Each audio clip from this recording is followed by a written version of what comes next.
Good afternoon, everyone. Thank you so much for joining us today. My name is Nicole Bellinghoff, and I am a regional director for CAIO in Los Angeles. And I'm excited to present today top three strategies to navigate challenging behavior. If at any point throughout you have any questions or would like to talk about anything, please feel free to add it to the chat box and we will get to those. We'll have some time towards the end of the presentation to go through some of those.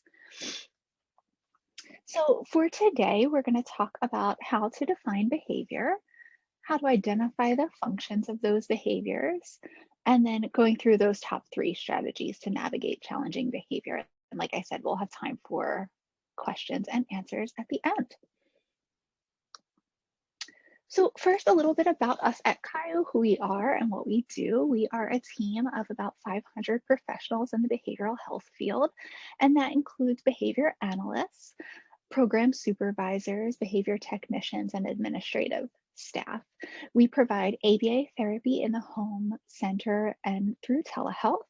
We also provide parent training and behavioral consultations, and we provide school and community shadow support. We serve several different regions. So in California, we're serving the San Francisco Bay Area, Sacramento, the Los Angeles metro area, and San Diego.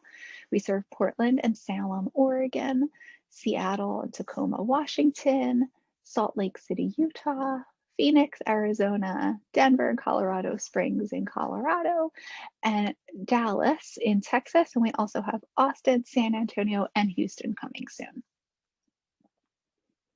So first we're going to talk about those behaviors. So even before we determine the function, we want to know what specific behavior we're looking at, and then try to come up with a definition that would kind of qualify and quantify that behavior. So thinking about what sets that behavior apart from the other parts of the day and kind of helping describe a clear beginning and end to when that occurs. So when we're defining behavior, we're not looking at something as being bad or being naughty. We're more of talking about maybe aggression, which would be physical contact or using an open hand to push another individual, really individualized to the child you are speaking about. And once we know, sorry, my window got a little smaller here. Sorry about that. Once we know what specific behavior we're going to look at, then we can determine the function. So what is this behavior trying to tell us? There are four main functions of behavior, and we're going to review each of those in detail, but if you remember the acronym EATS, it's going to help you remember them later. So we will review escape avoidance, attention, tangible or access, and then this last one is referred, I feel like, different things in a variety of different concepts. So usually sensory, self-soothing, self-stimulating, something like that. So it's really something internal about that behavior. So when we look at that escape avoidance function, this behavior occurs when the child wants to get away from something or someone. So an example would be dad says, let's go for a walk. The child says no and flops to the ground. Dad, okay, fine, and goes back in the house. So the child gets out of going for that walk. So here, this child's engaging in non-compliance by verbally protesting, so saying no, they then flop on the ground to escape the demand of going for a walk. We know that this behavior is likely functioning for escape by really looking at the data on the consequence that follows. So in this situation, dad removes that demand by going back inside the house and therefore reinforces, which means increases the likelihood that this behavior is going to happen again. So next time they're asked to do a non-preferred task, the child may engage in the same type of non-compliant behavior to get out of doing it. Common antecedents, or things that would happen right before this behavior, would be a demand is placed on the child, or they're presented with an activity or materials. So another example would be Kevin's dad puts a plate of peas in front of him. Kevin hates peas, so he starts throwing the peas at his sister. Kevin's dad becomes frustrated and takes the plate away from him. In the future, when Kevin doesn't want to eat something, he throws it at his sister. He's learned that throwing of food behavior gets him out of that demand, which is eating that specific item. We'll also review attention. So this is attention from others. Behavior. This behavior occurs when the child's trying to gain social attention or a reaction from a person or a group of people. So this type of attention can be either positive or negative. An example here would be mom picks up the phone to make a phone call. The child's crying, yelling, "Mama!" Mom quickly hangs up the phone and goes over to the child. So here, this child's engaging in that whining behavior to get attention from their mom because her attention was diverted by a phone call, right? She wasn't giving her child all of her attention. So as soon as that attention was focused on something else, they engaged in this behavior to get that attention back. Again, after observing, and then part of what we do as behavior analysts in the field of ABA is collecting data on what occurs right before and what occurs right after. So we're looking at those consequences. Looking at that, we learn that anytime the child cries out "mama," mom will quickly give the attention to the child and therefore increase the likelihood of that behavior happening again in the future. Another example, Jeff screams when he sees his teacher. His teacher says, "Jeff, don't do that." In the future, now Jeff screams whenever he sees his teacher. So this is another reminder that attention doesn't have to be a good attention. Many children will seek out any sort of attention, whether that's positive or negative. In this case, Jeff's teacher thinks that she might be decreasing the behavior by telling him to stop. But because all Jeff really wants is the teacher's attention, she's actually reinforcing the behavior. So again, reinforcing is anything that's increasing the likelihood of that behavior to happen again in the future.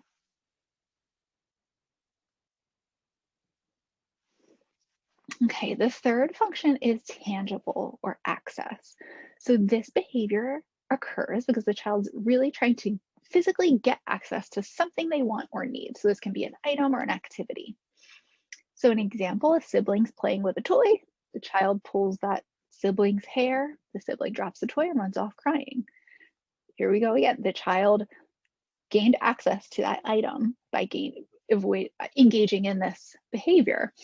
So again, looking at those consequences, what happened right after the sibling dropped the toy and ran away, so they were then able to gain access to that item. Another example, Jamie sees the ice cream truck and asks her dad for ice cream. Dad says no, but Jamie begins to throw a tantrum. Dad immediately buys Jamie ice cream so she'll calm down. In the future, Jamie will tantrum when she wants ice cream. She's learned that that behavior has paid off and given her that consequence that she's really looking for. If reinforcement is provided following a behavior in the form of that desired item, the child learns to exhibit that behavior to gain access to those items in the future. The last function is sensory or automatic behaviors. Again, they're referred to in a few different ways. This is a behavior that occurs, something's internally pleasing to the child in some way. It could be due to any one or multiple of our five senses. So sight, smell, hearing, taste, or touch. Some examples here would be parents, doing anything and everything, and the child is either biting their nails or rocking back and forth. Again, it's some type of behavior that it occurs across multiple settings and environments. It's not something that is kind of triggered by something, or you can see some type of consequence following it in a pattern. They're behaviors that are happening across settings, across environments, across people. So this behavior might produce a pleasant or a desired internal feeling, or on the flip side, it might remove an unpleasant feeling. So then it's just stated to be self-reinforcing, self-stimulating, sensory, automatic. All of those terms kind of go into this one. Another example would be Mark is playing by himself in the backyard. He spins on his swing until he gets dizzy and falls down. He likes that feeling of being dizzy, so in the future, he continues to spin on the swing. Okay, so now we know why a behavior is occurring. Now what do we do? So this is where we're going to get into those three behavior strategies. So today we're going to talk about the first option is choice. Number 2 is Premack principle, and number 3 is a token system. So choices, I think, are the easiest to implement, and they really help enhance a person's quality of life. They offer additional buy-in from the individual and help increase motivation.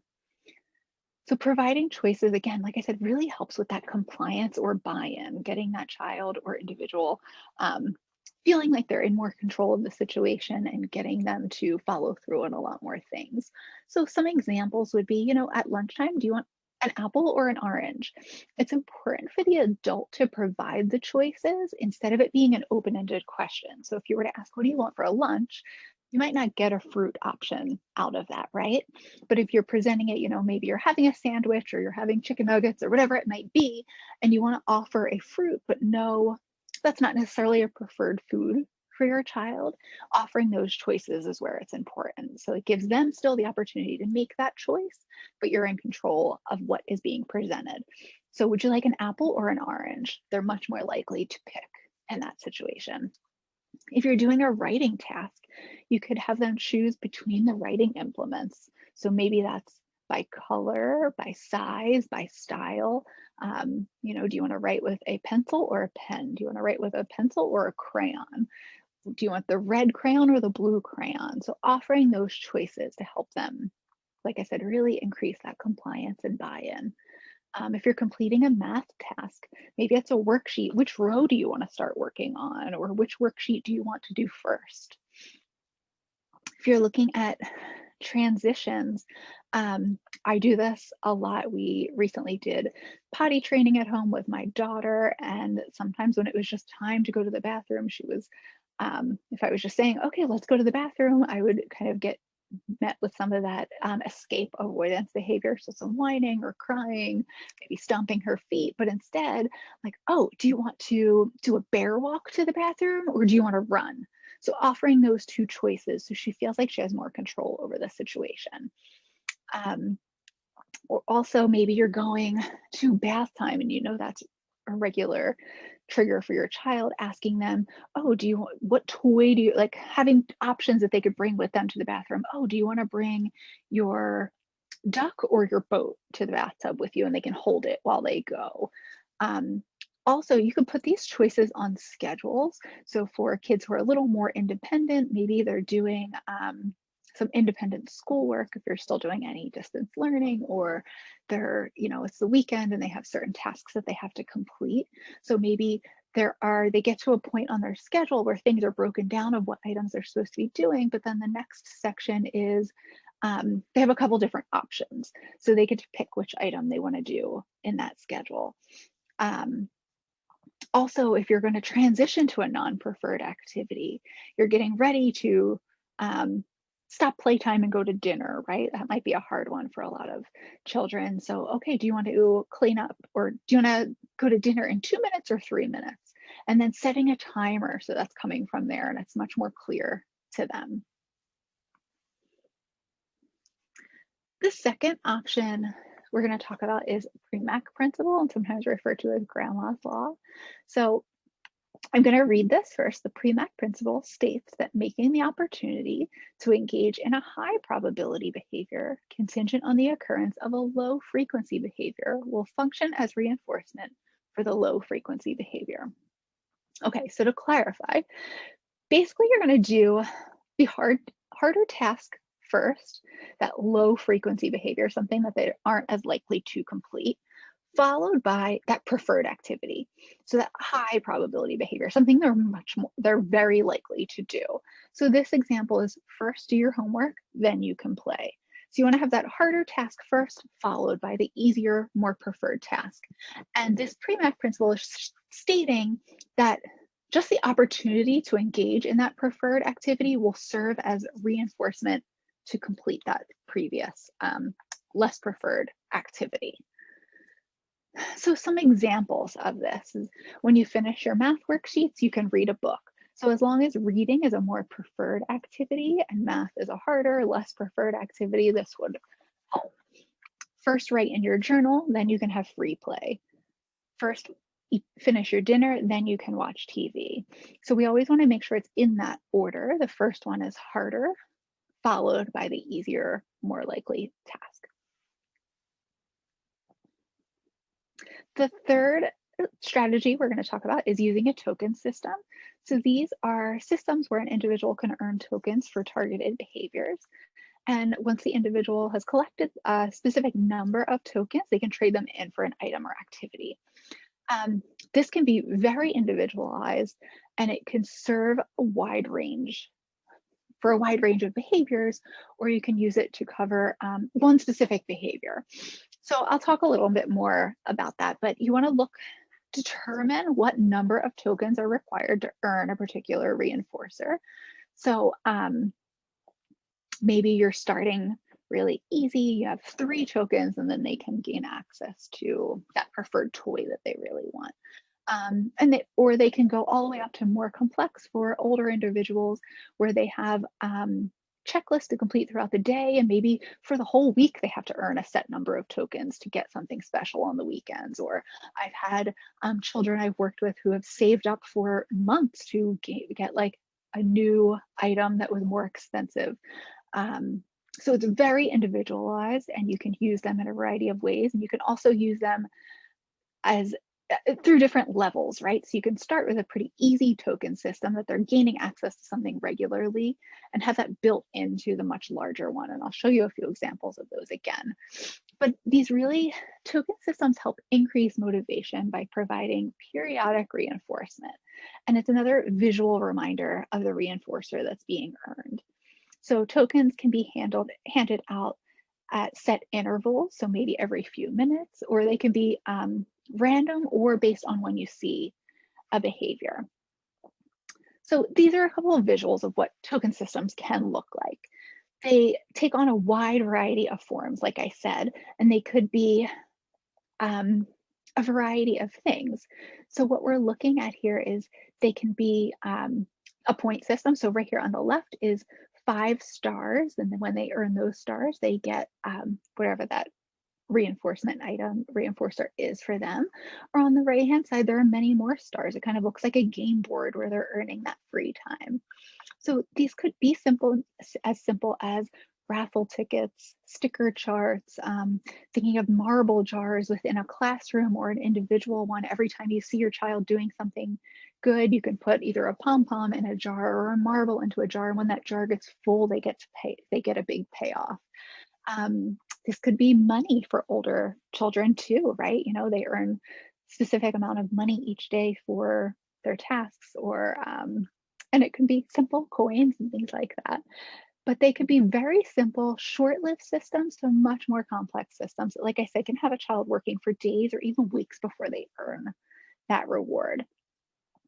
Sometimes I'll work with children in school or teachers that like to use images of the target behavior they're looking for. So an example would be on the left-hand side, maybe that token board, there could be a picture of the child sitting with their legs crossed on the circle time carpet. And every time the teacher sees them doing that, they get a token, and that's how they earn their tokens. But you want to start, like I said, with a small number of tokens required to earn that reinforcer and build up as the child's more successful. And again, these 3 strategies are to be used not necessarily just in isolation, like you have to pick one or the other. I like to use them all in conjunction with each other. So I'll go back to my daughter potty training example. So we had a wide range of these things. So I was starting with offering choices, right? Like trying to get her to be more compliant with going to the bathroom. So do you want to do the bear walk, or do you want to run? So that's my first one. And then also pairing that with some Premack principles. So, okay, first go potty, then we can play tea party or whatever that might be. So first we're going to do this, and then you get to play that really cool thing that you really like. We also had some token systems going on. So, and those gradually changed throughout the process. So initially we started with every time she either, sat on the potty and went on the potty, she would get tokens for those. And then we kind of gradually increased to, okay, when you're dry and you go potty, you get a token, things like that, and built upon the system throughout. So I do have time for questions. I see a few in the chat there, and I will go through them. Let's see. So suggestions to implement with a nonverbal child. Sure. So still providing those choices, you might want to have the physical objects ready and available. So if you're getting ready to color or draw or write a task, you might have those two items in your hands and present them. Okay, do you want to use the red crayon or the blue crayon? And you're handing them to them. So they don't have to give you a verbal reaction, instead they can take the one that they want to do. Also, the token systems are great for these learners as well, because you're just reinforcing the items that they're completing. Or with the tokens, like I said, you can use those for a specific behavior. So maybe you're working on some of that non-compliance we talked about earlier. So the screaming or dropping to the floor. You might have, maybe your child engages in that usually every 20 minutes. Instead, you're going to set a timer for every 10 minutes, and every 10 minutes they go without that timer, they get a token on their board. So they see they're getting reinforced for the absence of that behavior, and it increases the likelihood that that behavior will increase and the other behavior would decrease.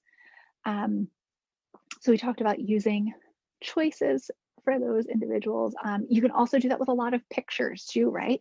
If you're getting ready to transition and trying to see, maybe you're getting ready to complete an academic task or homework with them, presenting pictures of, okay, do you want to do it at the kitchen table, or do you want to do it in your room at your desk? Whatever those two things were, so you have those options available for them to select the correct response, or if they use an AAC device, they can use that to answer as well. Still doing that Premack and just using language that they can understand and be able to process. So making it really, you can use that, make those statements very easy or a little more complicated depending on the level of your child and their learning skills. So first bath time, then books, or, and then making those statements more complex as appropriate. And then, like I said, really using those token systems and catching your child. We talk about catching them being good. So every time they're doing something that you really want to see that skill increase, you want to reinforce those. So, oh, I like how you cleaned up your toys, making sure you give them a token paired with that verbal praise. I like how you played nicely with your sister, whatever those things might be, and really reinforcing them throughout as you go through. Okay, and I saw a few people joined a little late. Yes, the three methods we talked about today are offering choices, Premack principle, which is that, like I just said, first then statements. So first you want it to be the harder task, followed by the easier or more likely to complete task afterwards, and then the token systems. Yes, another great question regarding token systems. I've used a lot of token systems. And they can be as simple as, if you don't have these types of materials, you can write it down on a piece of scrap paper or a Post-it note, drawing little stars, spelling out their name, whatever it might be. And there are also a lot that you can access through technology. So a lot of applications for Apple and Android devices, you can use. I've just drawn quick tables in a Word document and printed those out and use. They can really be as simple or as complex as you really want them to be. There are a lot of free apps out there that sometimes they're a little fun. They get the kids a little more excited because it's on a piece of technology that they already enjoy. And you can change up those images. So there are a few that you click on it and you get to select which token you want first. So that could be stars, there are like monsters, dinosaurs, a variety of different things, and then pick how many tokens you want to have on that board. And at the end, when they earn all of them, it makes like a fun noise to, again, kind of just reinforce them cashing out and getting all those tokens. Feel free, if you have any more questions, to add those to the chat. We still have a few more minutes. And I just also wanted to share that we have free behavioral consultations, or you can schedule an enrollment appointment at kyocare.com/ consultations. And those behavior consultations, we would talk specifically with you with a board certified behavior analyst and review specific behaviors about your child or strategies you would really like specific information on, and we can talk through those